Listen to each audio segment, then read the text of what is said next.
அன்னைக்கு காமராஜர் ஐயாவும் கக்கன் ஐயாவும் செய்தது தவறுன்னு நான் இப்ப சொல்றேன். அந்த கோடி ரூபாய் ஒதுக்குனது டேமேஜே ஆகாத சாலையை போட்டுக்கிட்டு இருப்பாங்க. என் வார்டில் ரோடு போடக்கூடாது மண்டல தலைவர் முதற்கொண்டு வச்சு அங்க நான் சண்டை போட்டுக்கிட்டு இருக்கேன். திரு உதயநிதி அவர்கள் உள்ள வரும்போது நான் அதை முழுமையா ஏற்றுக்கொள்ளலை. ஆண்டவனை தவிர வேற யார் காலையும் விழக்கூடாது, முக்கியமா ஓட்டுக்காண்டி யார் காலையும் விழக்கூடாது. சரத்குமார் அவர்கள் தற்போது கட்சியை கலைத்து விட்டு பாஜகவில் சேரும் போது ஒரு வார்த்தை சொல்லியிருந்தார். நீங்கள் என்னை தற்காலிகமாக நீக்கினீர்கள், நான் நிரந்தரமாக விலகிக் கொள்கிறேன். நாம் தமிழர் கட்சியின் சீமானுடைய பாணியா நீங்க பின்பற்றுறதா எடுத்துக்கலாம். காமராஜர் ஐயா தேர்தலுக்கு சந்திக்கிறதுக்கு பணம்லாம் சம்பாதிச்சு வச்சிருந்தாருன்னு அவர் அன்னைக்கு தோத்திருக்க மாட்டாரோ. அரசை எதிர்த்து மாமன்ற உறுப்பினர் எப்படி நீங்க இது விலை போகாம இருக்கு? மருமகனை நீங்க எப்ப முதல்வர் ஆவீங்கன்னு என் மாமியார் கேட்காங்க.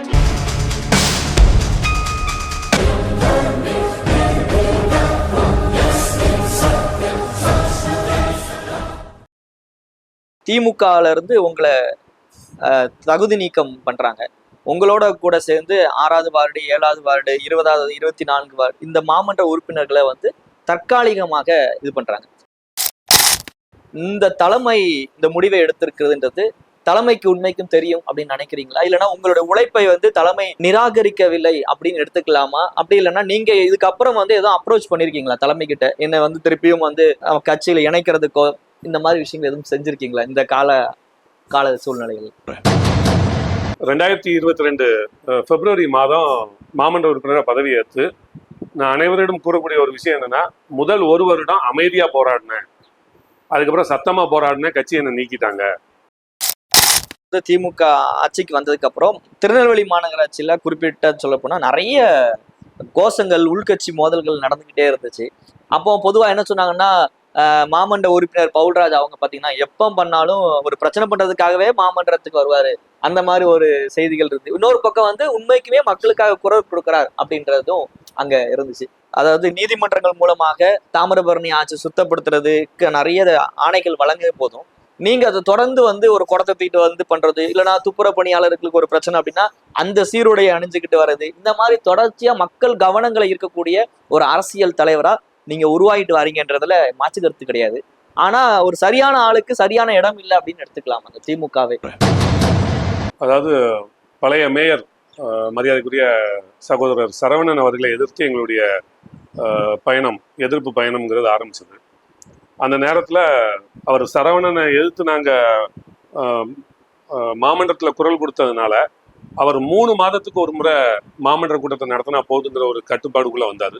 அந்த 3 மாதத்துக்குள்ள அந்த கூட்டத்தை நடத்துறதுக்கு கட்சியில் உள்ள பெரியவங்களெல்லாம் கூட்டிகிட்டு எல்லா மாமன்ற உறுப்பினரையும் வாங்கன்னு கம்பல் பண்ணி நடத்துவார்.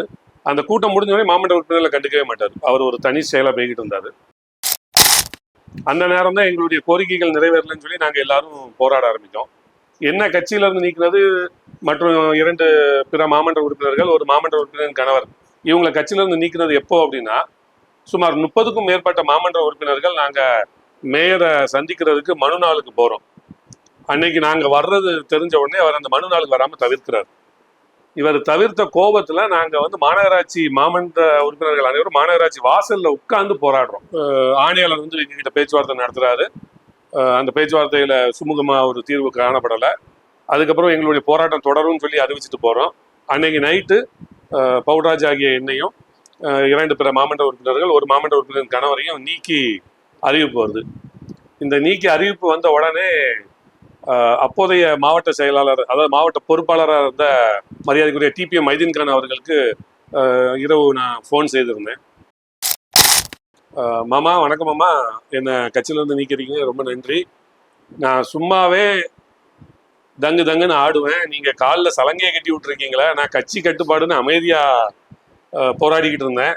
இப்போ எனக்கு அந்த கட்சி கட்டுப்பாடை நீக்கிருக்கீங்களா, உங்களுக்கு இந்த ஐடியா யார் மாமா கொடுத்தது அப்படின்னு சொல்லி அவர்கிட்ட நான் கேட்டேன். அவர் நீங்கள் எதனாலும் தலைவர்கிட்ட பேசிக்கோன்னு ஃபோனை வச்சுட்டாப்ல. அதுக்கப்புறம் எங்களுடைய நடவடிக்கை என்னன்னா, சரவணனை எதிர்த்து போராடணும், இப்படி நடந்துடுச்சேன்னு சொல்லி தான் சரவணன் மீது நம்பிக்கையில்லா தீர்மானத்தை நாங்கள் கொண்டு வந்தோம். சரவணன் மீது நம்பிக்கையில்லா தீர்மானத்தை கொண்டு வந்த நேரத்தில் தான் திருநெல்வேலியில் பெரிய வெள்ளப்பெருக்கு ஏற்பட்டுச்சு. அந்த நேரத்தில் மக்கள் பணியை தான் அந்த போராட்டம் அந்த ஆர்ப்பாட்டம் எல்லாத்தையும் ஒதுக்கி வச்சுட்டு மக்கள் பணியை முன்னிருந்து செஞ்சோம். இதோடைய விளைவா ஜனவரி 12ஆம் தேதி நம்பிக்கையில்லா தீர்மானம் வந்துட்டு, இந்த ஜனவரி 12ஆம் தேதி நம்பிக்கையில்லா தீர்மானத்துல நீங்க போகக்கூடாது, நீங்க பின்வாங்குங்கன்னு சொல்லி அப்போ ராஜகண்ணப்பன் அமைச்சர் பொறுப்பு அமைச்சராக இருந்தாரு. சரவணனை மாற்றுவதற்கு பதிலாக ராஜகண்ணப்பனை மாற்றி தங்கம் தென்னரசு அமைச்சரை பொறுப்பு அமைச்சராக போட்டிருந்தாங்க. அந்த தங்கம் தென்னரசு பொறுப்பு அமைச்சரை வச்சு எங்ககிட்ட பேச்சுவார்த்தை நடத்தினாங்க. அந்த பேச்சுவார்த்தையுடைய விளைவா என்ன போச்சுன்னா, முதலாவது தம்பி பவுல் வந்து கட்சியை எதுக்காருன்னு நான் பார்த்தேன். ஆனா அந்த வெள்ள நேரத்துல அவருடைய வார்டில் உள்ள மக்கள் எல்லாத்தையும் ரெஸ்கியூ பண்ணி பெல் ஸ்கூல்ல தங்க வைக்காரு. பெல் ஸ்கூலுக்கு உதயநிதியை கூட்டிட்டு வரோம். அப்ப அங்க அவர் மக்களோட மக்களா நிக்காரு. இரவு 6 மணிக்கு கருப்பந்துறை கிராமம் இருக்கு, திருநெல்வேலி மாநகராட்சியில கருப்பந்துறை கிராமம் இருக்கு. அங்க மக்களை வந்து சாப்பாடு இல்லாம இருக்காங்க, சாப்பாடு கொண்டு போன போட்டும் கவுந்துட்டு இந்த மாதிரிலாம் அந்த மக்களை ரெஸ்கியூ பண்றதுக்கு 6 மணிக்கு அங்க நிக்கிறதா அவருடைய முகநூல் பதிவுகள் நாங்கள் பார்க்குறோம். எங்களுக்கும் அந்த பதிவுகள் வந்துச்சு. இரவு 2 மணிக்கு அந்த கருப்பந்தூர மக்களை ரெஸ்கியூ பண்ணிட்டு வந்து ட்ரேட் சென்டர், மாநகராட்சிக்கு எதுக்கு இருக்கக்கூடிய ட்ரேட் சென்டர்ல அந்த மக்களை தங்க வச்சு அங்க ஒரு இந்த நிறைய பொருட்கள்லாம் வந்துருந்துச்சு. அதுல ஒரு துண்டு ஒன்று எடுத்து அதை விரிச்சு தரையில படுத்திருந்திருக்கேன். அவங்க அந்த பொருட்களை ஆய்வு பண்ண வரும்போது என்னை பார்த்துருக்காங்க, அது எனக்கு தெரியாது. அதையும் சொல்லிட்டு அடுத்த நாள் காலையில் 6 மணிக்கு மீனவர்கள் எல்லாரையும் அசம்பிள் பண்ணி அவங்களுக்கு சாப்பாடு பரிமாறிக்கிட்டு இருந்தோம் வேவசி கிரவுண்ட்ல. அப்பவும் அவர் என்னை பார்த்துருக்காரு. அவர் என்ன சொல்றாரு, இப்படி ஒரு மக்கள் பணி செய்யக்கூடிய ஒரு நபர் ஏன் திமுகவை எதுக்காருன்னு நான் ஃபர்ஸ்ட் அவரை தவறா பார்த்தேன். ஆனா அவர் திமுகவை எதுக்கல, அவர் சரவணனை எதிர்த்திருக்காரு அப்படின்னு சொல்லி ஜனவரி 12ஆம் தேதி எல்லா மாமன்ற உறுப்பினர், அதாவது அவர்கிட்ட பேச்சுவார்த்தை நடத்த போன எல்லா மாமன்ற உறுப்பினர்கள் முன்னாடி சொல்லி அந்த தம்பியை கட்சியில சேர்த்துருவோம், இந்த மாதிரி தம்பி தான் நமக்கு கட்சிக்கு வேணும்னு சொல்லி அவர் எனக்கு அழைப்பு கொடுத்தாரு. அவங்க எனக்கு ஃபோன்ல பேசும்போது எனக்கு என்ன அறியாமலே கண்ணீர் வந்தது. நான் அழுது, தலைவரை எதுக்குறது என்னுடைய எண்ணம் இல்லை, நான் நம்பிக்கையில்லா தீர்மானத்தில் பின்வாங்கிக்க தயார் என்று சொன்னேன். கூடுதலாக ஒரே ஒரு விஷயம், அந்த நம்பிக்கையில்லா தீர்மானத்தில் அதிமுக கவுன்சிலர் கூட உள்ள போகல. அன்னைக்கு நம்பிக்கையில்லா தீர்மானத்தில் நாங்கள் தோத்துட்டோம்னு நினைச்சாங்க. நாங்கள் நம்பிக்கையில்லா தீர்மானத்தில் தோக்கல. நாங்கள் நின்ன உதயசூரியன் சின்னத்துக்கு நாங்கள் தோத்தோம். நாங்கள் பெருசும் மதித்த தலைவர்கிட்ட தோத்தோம்னா நாங்கள் அதை பெருசா சந்தோஷமா ஏற்றுக்கிட்டோம். அதுக்கப்புறம் என்ன செஞ்சாங்கன்னா, பவுல்ராஜ் மன்னிப்பு கடிதம் கொடுக்கணும் அப்படின்னு என்ன சொன்னாங்க. நான் சரவணனை மாற்றுவதற்காக தான் போராடணும், நம்மளை நீக்கிட்டாங்க. நான் இப்போ மன்னிப்பு கடிதம் கொடுத்து திரும்ப அவங்க சரவணனை மாற்றலைன்னா நான் திரும்பியும் போராடுவேன், திரும்பி என்னை நீக்குவாங்க. ஒரேடியா சரவணனை நீக்கினதுக்கப்புறம் நான் மன்னிப்பு கடிதம் கொடுக்கேன்னு சொல்லி அந்த நேரத்தில் நான் அவாய்ட் பண்ணிட்டு வந்தேன். பிறகு கட்சியில் உள்ள முன்னோர்களுடைய அறிவுரையை கேட்டு நம்ம மன்னிப்பு கடிதம் கொடுப்போங்கிற ஒரு முடிவை எடுத்து இங்கேருந்து சென்னைக்கு போய் அமைச்சர் தங்கம் தென்னரசுடைய பிஏக்கு ஃபோன் பண்ணி, ஆனால் இந்த மாதிரி மன்னிப்பு கடிதம் கொடுக்க வந்திருக்கேன்னு சொன்னோம்.